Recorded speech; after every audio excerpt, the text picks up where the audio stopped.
ఇవాటి రోజున పరమ పవిత్రమైన అత్యంత మహిమాన్వితమైనటువంటి ఈ శ్రీకాళహస్తి క్షేత్రంలో స్వామి యొక్క దర్శనాన్ని శ్రీ కాళహస్తేశ్వర స్వామి మరియు శ్రీ జ్ఞానప్రసూనాంబిక పరమేశ్వరి యొక్క దర్శనాన్ని ఇవాటి రోజున చేసి భగవత్ సన్నిధిలో ఆ భగవత్ కృప చేత ఈ రాష్ట్రము ఇవన్నీ కూడా ఈ రాష్ట్రం ఈ దేశం సమస్త ఆస్తిక భక్త మహాజనులు అందరూ కూడా చక్కగా క్షేమంగా ఉండాలి. ఇవన్నీ కూడా చక్కటి అభివృద్ధిని చెందాలి.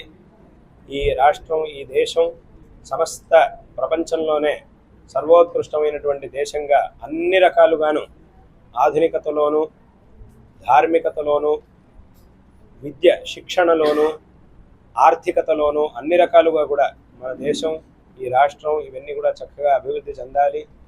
ప్రజలందరూ కూడా చక్కగా క్షేమంగా ఉండాలి. ఆ భగవత్ కృపతో ఈ దేశం అంతా కూడా చక్కగా సుభిక్షంగా సస్యశ్యామలంగా ఉండాలి అని విశేషంగా ప్రార్థన చేయడం జరిగింది.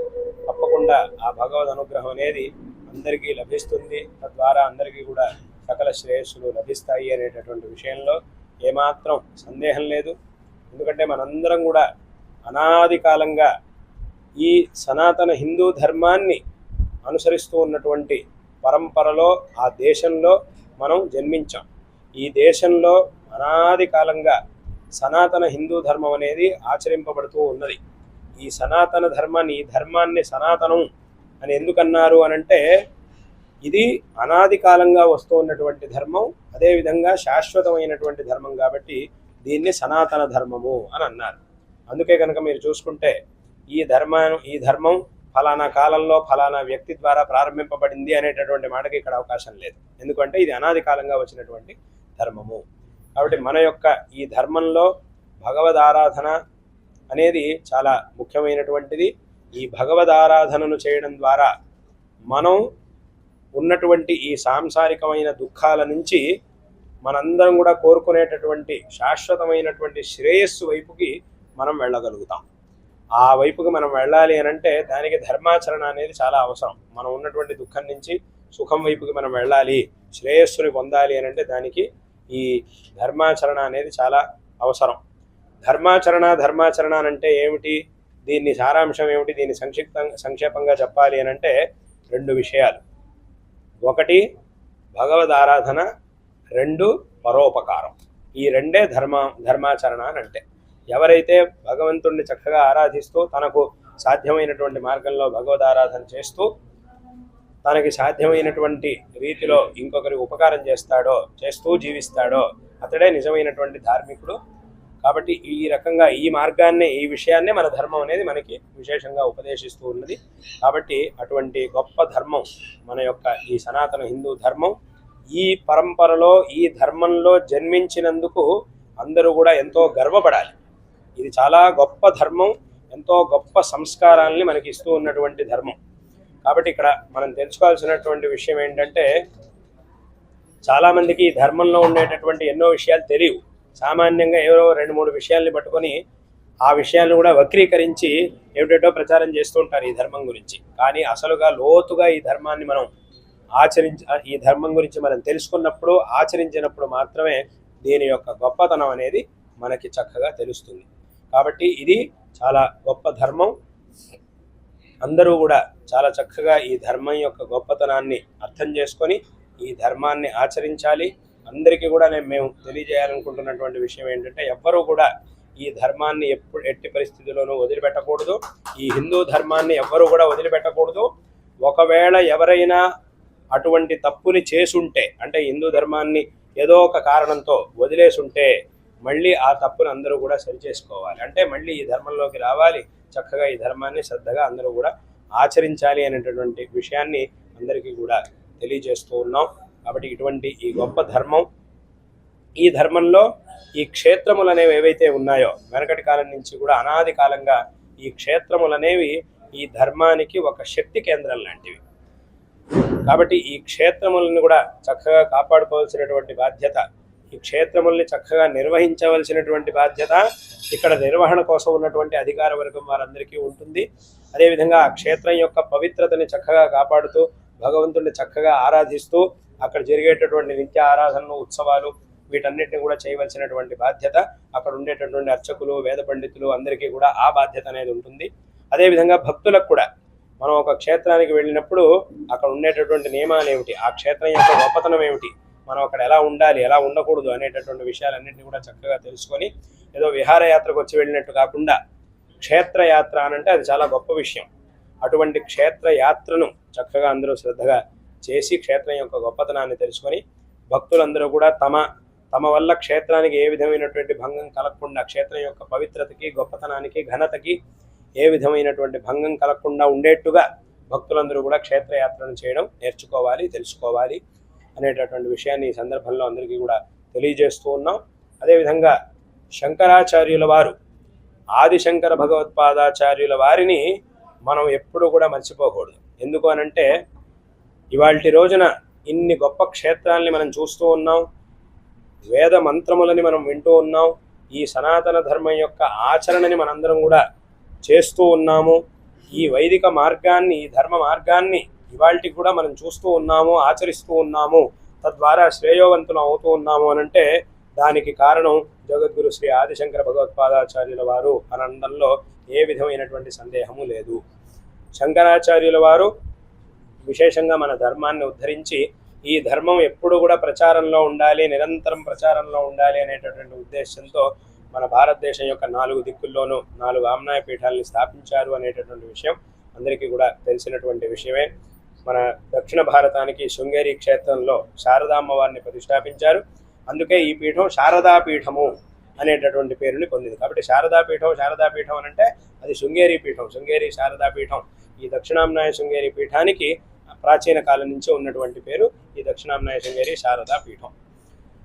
ఇది దక్షిణ దిక్కు యొక్క పీఠం. అదేవిధంగా పశ్చిమంలో ద్వారకా క్షేత్రంలో అక్కడ ద్వారకా పీఠాన్ని శంకరాచార్యులు వారు స్థాపించారు పశ్చిమ దిక్కులో. అదేవిధంగా ఉత్తరంలో బదిరీ క్షేత్రంలో అక్కడ జ్యోతిష్ పీఠాన్ని స్థాపించారు.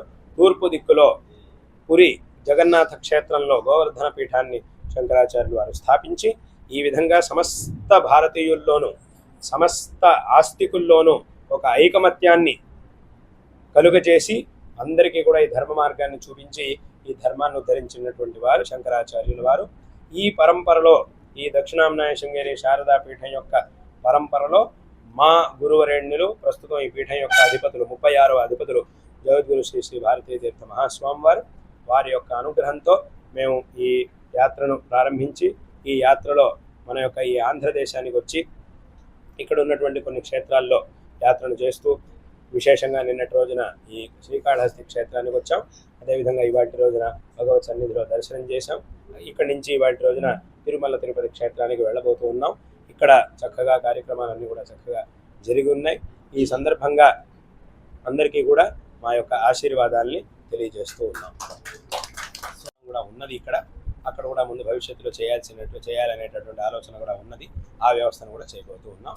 తద్వారా ఆ వైదిక విద్య, మన ధర్మం చక్కగా ఇంకా కూడా చక్కగా అభివృద్ధి చెందుతాయి. ఇక్కడ చేయాలనేటటువంటి సంకల్పం కూడా ఉన్నది. మన పీఠానికి సంబంధించినటువంటి భవనంలో జరుగుతుంది. అది కూడా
సార్ కూర్చోవాలి సార్, అందరూ కూర్చోండి సార్. Sir proceed sir.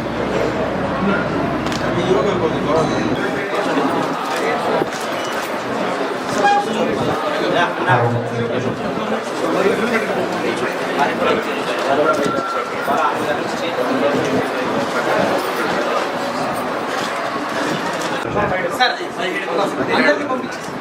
అందరినీ పంపించండి.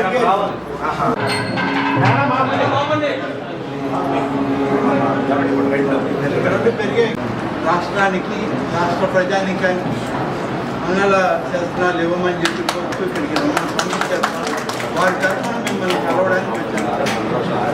అలాగే ఈ క్షేత్రంలో కొన్ని క్షేత్రాల్లో ఆరాధన ఉత్సవాలు వీటన్నిటికీ కావాల్సినటువంటి